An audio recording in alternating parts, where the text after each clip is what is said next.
I am so excited you're here today, Joanna. Thank you for Hi. joining us. Thank you for having me. I am really excited because I didn't know that aesthetic nurse was a thing. Okay. And Same. When that's I was just in me. nursing school, I had no idea about it. So I So get I have it. to admit, someone that is a fan of your social media was asking me what made you, because she's a nurse as well. She wanted to Okay. know what made you choose this path, like Okay. going into aesthetic nurse, and what were you hoping to really be able to put out there? Absolutely. So I graduated nursing school some years ago. I can honestly say they never taught us anything about aesthetic nursing. I didn't know it was a thing. I just kind of associated aesthetic nursing with plastic surgery pretty much. Right. I always wanted to do actually pediatric oncology. That's what I initially went into nursing school for. That's what I did all my volunteer hours at. It's a big passion of mine. However, when I graduated nursing school, I started working for a plastic surgeon. I started working first in the operating room, so the OR. But then at that time, they just needed an aesthetic nurse. So I started doing some injections here and there. And then I think it was also the timing of just everything where it just exploded, like Okay. aesthetic nursing. And it kind of came in time with the peak, I believe, of social media. So both of those combined together really is what started it all. And it kind of got the ball rolling. And with that came a little bit more patience, things like that. And then I just fell in love with it. That's That's kind of amazing. I how. mean, and when it comes to all this, if any of our listeners has a chance, go take a look at her social media, because I have to be honest with you. I mean, obviously, we've all heard of different kinds of injectables. There's Botox, there's fillers, I mean, granted, Botox is a brand, but there's different types of injectables and whatnot. But I have never, like, you hear about the lips for fillers. You hear maybe a little bit about the labia fold, or maybe filling out like some really deep wrinkles, but you don't see as much completely reshaping features like your nose or your jawline. I mean, is this something that was always done, or is this something that you developed over time? I actually think that initially, again, back in the day when I was in nursing school, people used injectables more so for corrective work. So for those deep lines, for those deep wrinkles. However, now I think a younger generation is definitely starting to get in tune with injectables and they're using it more for enhancements. It's not like they have deep wrinkles or anything like that. However, they do want to get slightly bigger lips. They want to have a slightly straighter nose. They want to have more defined cheekbones. So it's not addressing volume loss necessarily like it once was. I think now this new generation is using it for a completely different set of wants, if that makes any sense. Oh, no, it makes complete sense. I actually was reading something that you wrote. It said, doing the injectables it's usually to enhance features, not necessarily change them. And so often when we think about injectables, we think of, like, duck lips. Oof, Yes. they not that, I mean, if that's what makes you happy, that's what makes you happy, and that's Yeah. fine. But, like, say someone like me, I have a long standing joke my family and my friends, that I have my father's lips, which will eventually disappear into a line. So I often get around about, like, I would love to do something like that, but the fear is that extreme. Yeah. For someone that just wants to look more like myself, how, I think this comes to a conversation, your consultation with your clients. Can you walk us through what that's like? Usually, what are your earmark things that you're looking for? Yes, of course. So initially, when somebody comes in for their first time ever getting injected, one of the first things I usually hear is, I don't want to look overdone. I want to look very natural. I don't want duck lips. My boyfriend, my husband does not want me doing this. Those are really common things I hear pretty much with everyone who's first time it is with me, I guess. And I can tell you that usually what I say is that one syringe is a fifth of a teaspoon. So just to put into perspective, it's like the size of a blueberry. So I always Oh, say, yeah, it's a lot smaller than what people initially think it's going to be. So I always say, I hate to disappoint you, but instead of giving duck lips, a lot of times people end up actually wanting more simply because the results are not as much as they thought it would be, which for the majority of people, they're very happy with. They didn't want it to look unnatural. However, I will tell you, I have a pretty nice percentage of people that come back for more simply because they ended up, being surprised by how natural it all looks. So I think when people see injectables and they see that overfilled face, they see the duck lips. I know there's a lot of filters on social media that Mm. have like really enhanced everything, and it's a very exaggerated look of fillers. I think that when they see that on social media, that's their perception of injectables. However, when they actually come in, they see the syringe, I walk them through the process. I think they usually get over that fear of looking overdone and then they, get hooked on it. So, Well, it's funny. I had heard somewhere before that some people come in and get certain work done, and then they're like, the next time they come in, they're like, yeah, no, I want more. I wonder if it is about the social like acceptance of it in their own personal circle, because I like the call out that from what you said was about how boyfriends and husbands are saying, oh no, I don't want you to do it. I guess it's there you wonder why. Like it, I mean, aside from the fact that it's not for them, you know? yeah, I think a lot of boyfriends, nothing against boyfriends, husbands, partners, or anything like that. No. But I do think that they have in their minds an image of how they think that their significant other is going to look afterwards. And they're worried about change, for them, for better or for worse.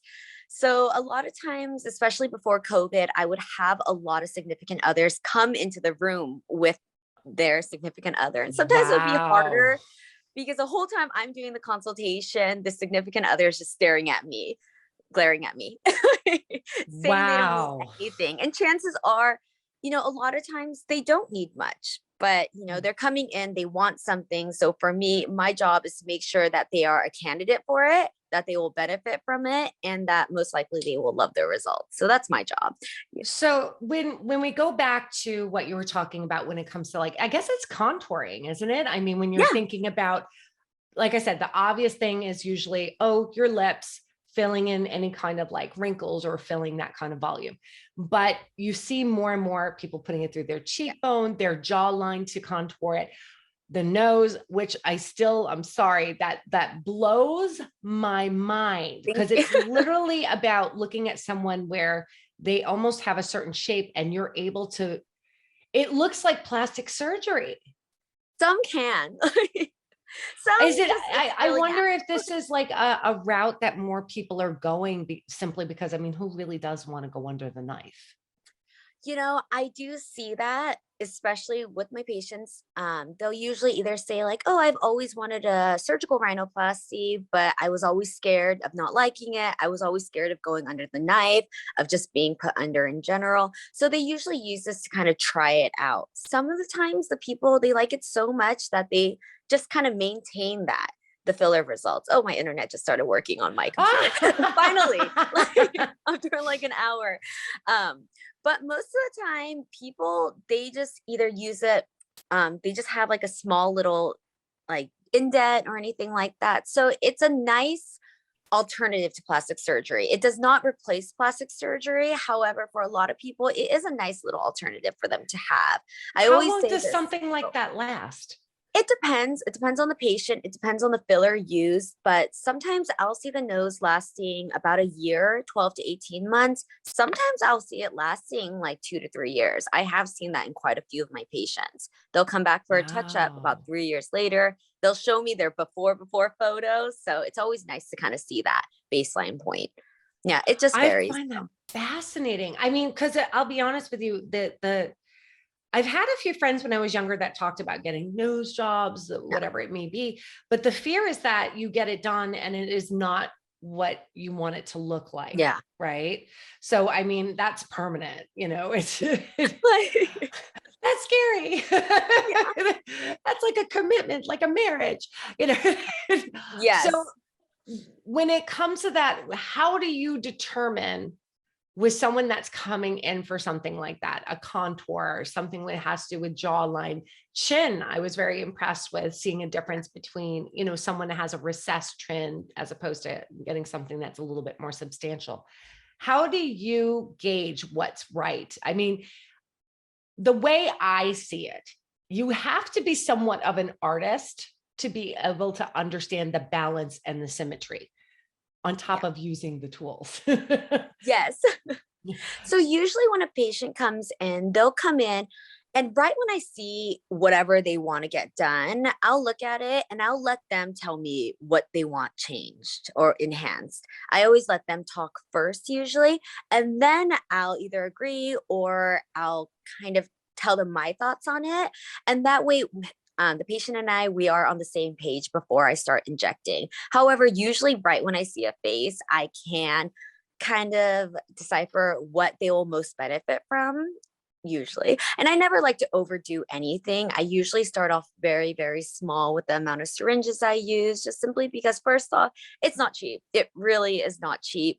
And second Yeah. off, too, it's not permanent. You can dissolve it and it will naturally go away on its own. However, I don't want to load people up with fillers. I don't want to shock them or anything like that. So I do usually start off small, but then I advise them. They probably will want a little bit more in So the near what's the future. downtime of that? I mean, I know that it's not like you can get an injection and then you can go home and do whatever you're doing, but what is it? Because I know there's like swelling, particularly in the lips, there's swelling and maybe a little bit of discomfort. How long before it kind of settles into where it's supposed to be? Yeah, so I always tell my patients expect bruising and definitely expect swelling. And if you don't get either of those, consider yourself lucky. The face is so vascular, so bruising is always a risk. However, I will say the most majority of my patients, they usually walk out looking pretty good. The lips are very vascular. So I Mm. always say the lips will most likely bruise and will most likely swell. However, everything else usually looks pretty good. I would say at least 24 hours after. I usually say give it 2 to 5 days of if you have an important event or anything like that, wait at least that minimum. If you have a very important event like your wedding or something like that, I say always wait at least 2 weeks before, getting injected. Wow. So, I mean, beyond doing something like filler or something like that, then there's also Botox as well. Yeah. Do you deal a lot? Well, okay, I say Botox, but is there a technical term outside of Yeah. everybody says Botox? Botox, you know what? I always say Allergan, who are the makers of Botox, they really got that name down Oh because you're yeah. right. Even me, anytime I'm talking about any toxin, it's called a neurotoxin. I usually say Botox too. And I think most providers do the Yeah. same thing. There's Botox, which is by Allergan. There's Dysport, which is by Galderma. There's Zeman, which is by Mers. There's Jeuveau, which is I can't remember who makes them, but there's quite a few. I will say the industry leaders are probably Botox and Dysport. However, Yeah. Zeman is fast approaching. I mainly use Botox, so at least we can easily say Botox then. I know. you know, So when someone comes in and they're saying they want Botox, I yeah, like as a woman that's 49, I'm okay. always stunned when I hear friends that are in their 20s saying, "Oh yeah, I'm going to go get Botox." And for me, I'm like, dude, you look fantastic. Why do you want Botox? But they're saying it's for maintenance or to preventative. Preventative Botox is a term I hear a lot. A lot of my clientele is on the younger side. So they're in their Mm. 20s, they're in their 30s, and they are doing Botox.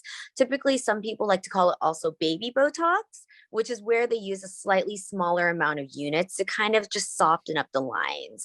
So with Botox, typical areas done is the frown, which is right here, the forehead, and the crow's feet. Those three areas are my most popular areas, but also areas that are becoming a lot more popular, especially for that younger generation, include the masseter. The masseter muscle, it's amazing to inject Botox in. Side note, it's great. So if you grind your teeth, if you have TMJ, a lot of dentists actually recommend doing Botox in the masseter. Really? Yeah, it's amazing. It was actually the first ever injection I ever got done. But I Does will it say, do anything to your face when you're doing yeah. something? Because I mean, I have a son that grinds his teeth and it's a Oh, big yeah. problem. So usually the best way to tell is if you are a candidate for it is when you bite down and you feel right here. And if it pops out a little bit, chances are you would benefit from Botox in the masseter. I've been doing it for, gosh, like 10 years. And it actually Really? slims the face too. So I don't really have grinding problems to be issues, but I do really like that slimming effect that it does give. And it kind of makes your cheeks look a little bit more contoured, and it kind of breaks this muscle down a little bit. So it kind of shrinks it a little, but it also Isn't helps with that stuff. interesting? Right. It's amazing. I never I mean, I've heard people using Botox for migraines, Yes. that I didn't know of. And that's usually across the forehead. It's like an Yes. extra benefit. Yeah. But and then I've heard of people getting it right above their upper lip. Yes. And so typically that's for a Botox lip flip. And what it does is when people have that inverted lip where it kind of tucks in a little bit, you can say. And if you flip your lips out with your finger, and if you see a lot of lip hiding underneath there, you might be a good candidate for a Botox lip flip. And so what it does is kind of everts the lips a little bit like that. You can also use it for a gummy smile. So when you smile, if you have a lot of gum showing, you can also use Botox to kind of drop the lip a little bit. One of my personal favorite ways to do Botox is in your chin. So if you have chin dimples, which I definitely have, basically a good way of telling is when you like you're going to kiss someone. So if you like pucker your lips and if you see little dots, or when you smile and you see these little dimpling, that's if you're a good candidate for Botox in the chin. So that's also something I've been doing for years. I have major dimples in my chin. So I love it. It also kind of relaxes the chin too. So it's really commonly used for people that do have like when they close their mouth and their chin's just really tight. It's hard to describe, but Botox would benefit that, and it also relaxes that. So yeah, Botox is I used a lot. actually find all of this really fascinating. And I always kid around like I have had forehead lines. Okay. Like I actually looked at my wedding pictures when I was 23 years old with my ex-husband. I had them then. Why? Because I am like really uber Expressive. expressive. Yeah. So what do you say to people that have concerns that they're going to like look like they're not expressive Frozen. or yeah, frozen? So I tell them that usually it looks, you still have a little bit of movement. Yes, especially if you do the proper dosing, it will be nice and tight. However, like you can see, like I have it done. And you can see that my eyebrows are still moving, but you can see that my frown, I don't really have those vertical lines like I did before having the Botox. Mm. So usually Botox will last about 3 to 4 months. That is the duration given by the company. So usually my patients, I say, come twice a year, come 3 times a year for a little bit of maintenance. We don't have to do a lot, especially if you are worried about looking frozen, but it does help for preventative. A lot of a misconception about Botox is that once you do it, you can't stop. I hear that all the time, especially for people it's their first time doing anything. They say, I'm scared to do Botox because I'm scared that I'm going to have to keep doing it. I'm like, no, actually, once it goes away, you definitely do not have to maintain it. However, most of the time people do end up liking the results. So they do like to maintain. But even if you do it for 2 years straight and then you stop doing it, you're totally fine. If anything, I say it helps the lines over time because you aren't able to make those movements where you're creating those wrinkles. So I say overall, it does help. So it's nice to try. And if you don't like it, you don't have to do it again. So we talked about the people that are doing it as preventative. They're young. Yeah. This is keeping them from creating the kind of wrinkles that do come me at 23. Like maybe I needed it back then. But what about people that are older and they already are having issues already? They're showing the Yeah. signs of everything. What do you normally recommend? I mean, do they, if they already have the wrinkles and they got the little crow lines and everything, they're not going to benefit from Botox because it's already there? They definitely will because they will be their muscles will be frozen or paralyzed, they say, in a way where they cannot continue to create that crease. However, I say if you have lines at rest, so already if you're not frowning, if you're not raising your brows, but you can see those lines at rest, chances are the Botox will soften those lines up. And if you continue maintaining it, it probably will eventually diminish quite a bit. But it's not going to make it worse. If anything, you're going to just slowly kind of start improving it. But for that sense too, if they are a little bit older and they are really worried about aging, I always say you have to do a combination of treatments, which includes really high quality skincare. It includes sometimes lasers, like all of those treatments help. Sometimes too, depending on what their expectations are, plastic surgery is also something that they can talk about. So you currently do, yeah, I mean, you definitely obviously do Botox, you do fillers. Are there any other types of what did you call it? It was neuroimaging? Neurotoxins. We can just call Neurotoxin. it Botox. It's way I was gonna easier. say, or any other types of I guess injectables or anything else that you do. So other injectables that are commonly used are injectables on the body. And keep in mind that some of these I'm going to mention is off label, which means it's not FDA approved. And that includes, doing fillers in the butt region. Oh, Yeah, so that's growing in popularity. However, I will say it's quite a lot of money, yeah. for something, more subtle than people think. You can do Botox in the armpit area, the hands, and that helps with sweating. So people that produce a lot of sweat. Let's see, there's also new injectables. One of them just got FDA approved for cellulite. So there's all different kinds of injectables, and it's just a growing market, if that makes any sense. But for me, mostly I focus on the face. Right.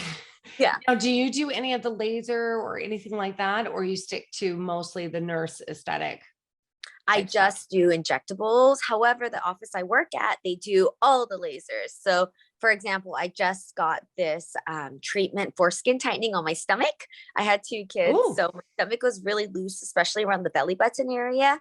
So it's called Morpheus, and I just got it done, and I feel like I see good results. But I'll let you know. wow. I know, right? It takes a little Yeah. while So there's sometimes for these all things to fun show. things. Yeah. So if you were to talk to like, if anybody here was to talk to you and say, okay, so you're nowhere near me. How do I find someone that is qualified? Because Okay. I mean, I feel like anybody can inject something, but it's like we were saying, it is a bit of an art. You have to have an eye for symmetry and really understanding how to use your tools, just like using a paintbrush or a particular type of paint. So how do you find someone that is right for you? And what kind of conversations should you be having with them to really vet them?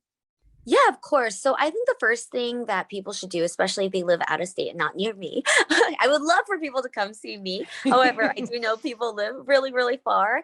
The first thing to do is ask around. I think an actual referral from somebody that has been treated by that provider is by far the best way of seeing if they are good or not. They can hear like a first experience kind of thing. Mhm. Also looking at reviews such as Google reviews or Yelp reviews. I like to say reviews can sometimes be a little skewed because if 100 people have a great experience, chances are maybe two people will write a positive review. However, if you have a bad experience, then they will absolutely write a review. That's how I look Right. at all reviews with restaurants, things like that. But looking at Yelp reviews, Google reviews is a great way, looking for people that have been injected by that same person. And also because we're in this day and age of social media, I think looking at their social media, looking at their before and afters is really, really good. When they get to actually meet that provider in person, I think looking at their credentials is really important. Looking at how long they've been injecting, asking them the right questions like what they recommend, what kind of fillers they use. All of those things are really important to ask. However, I think the biggest thing is just finding people that have actually gone to that provider, looking at them and hearing about their experience. What kind of credentials should they have? So they should definitely first off be registered as all states have different regulations. I will Right. say that, but they definitely should be like at least I believe a registered nurse, at a Mhm. bare minimum. They could be an NP, a PA. They also should be under a medical director. Again, sorry, I guess that depends on the state, but in California, they should be under a medical director. The place I work, there is always a doctor on site. Same thing with the last place I worked, always a doctor on site. So not all places do that. However, I Right. like that. I think it provides that extra level of security because this is not a there are risks involved with doing injectables, and I think people kind of skimp over that part. So I think asking about like their emergency protocol and all of that is really important. But yeah, they should at least be licensed. They should be, of course, getting their fillers and Botox from the actual businesses, things like that, such as Allergan, Galderma. So asking all about that is important. Can you tell me about the most challenging patient, I guess you would say, or client that you ever had that you were like, oof, but you were so happy with the end result, but it was like challenging, like you were like, wow, this is going to be a big, vast difference. Yeah, so I can tell you that I think in this field you get, Obviously, no names or yeah. anything, Oh, but of yeah. course, you get a very a unique blend of patients. Some of them are amazing, and some majority of them are. But I will tell you in terms of like actual challenging, just with what I'm doing. Mm, I remember I had a patient, she had her nose done, I believe, 2 times, and it wasn't the best possible results it could have been. There were a lot of things that she was really unhappy with. I think she got her nose done probably a while ago, like 10 years ago, and then I think like 8 years for like the revision. For the non-surgical nose, there are definite risk involved, which is why a lot of providers do not do it. So I went over the risk with her. A lot of times when they've had surgery, I don't treat them because the risks do increase if you've had surgery done. However, with this patient, I did feel like I could. I treated her and it looked amazing. Her nose, it had like these random little serrations. deficits, Yeah. and so I just filled them very carefully, very strategically, and it looked transformative. And she said at the end, it was kind of what she wanted with her surgical results. So that made me really happy. So that was a really challenging case, though. I remember it took me a long time to inject So that. what are the inherent risks of doing that? So the risks include tissue death and blindness. Yeah, I Oh, know. Those are that's big, scary big as risks. a nurse. Absolutely. Absolutely. So I actually trained for a year before even doing noses. I didn't even think I was going to end up doing it.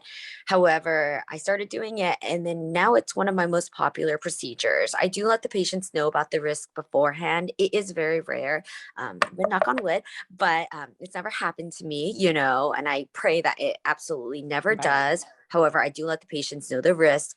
But also, too, that is why it's important to have an emergency protocol, to be going to an office that has, a doctor on staff, a medical director, and an office that knows what to do. Because so Right. many times I see smaller offices and there's just one person working, which is fine, but it does help to have like people there just in case, God So forbid. knowing that the nose in particular is a challenge, right?